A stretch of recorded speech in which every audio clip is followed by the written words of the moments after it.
A reality check tonight. The Mobile City Council is considering changing the rules about what you can do with your own home. NBC 15's James Gordon is investigating. And James, some of these council members are backing business interest over homeowners. Well, they are, but this is about rental homes, specifically short-term rentals like VRBO and Airbnb. The council wants to add some expensive regulations that could affect some homeowners. There are hundreds of homes across the Mobile city limits that are advertised on the online apps for short-term rentals. The problem, according to Councilwoman Gina Gregory, is that many of those property owners aren't paying their fair share. It is your home, but you are turning it into a business. Hotels and other businesses have to pay lodging taxes to the city.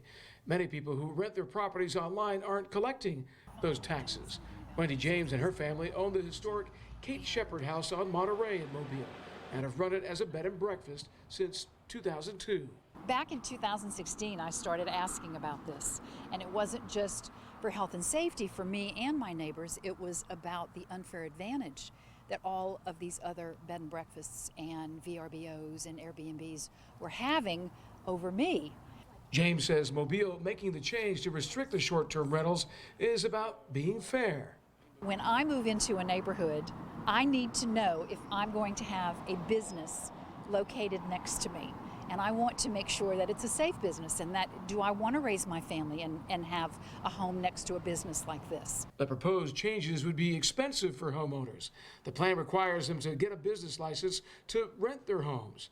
That's a couple of $100. Plus, they have to get $1 million insurance policy to cover the property, and they'll need to pass inspection. We're not trying to shut anybody down.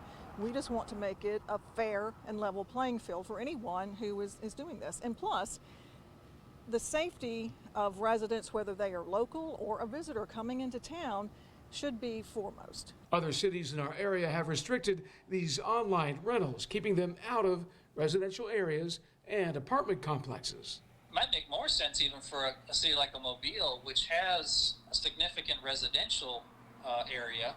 We try to keep our tourist districts within the tourist districts and the multifamily districts separate from the plain residentially zoned neighborhoods. Meantime, a Mobile City Council committee will take a look at the proposal this coming Friday, and they could make some changes. The full council will consider it next week. James Gordon, NBC 15 News.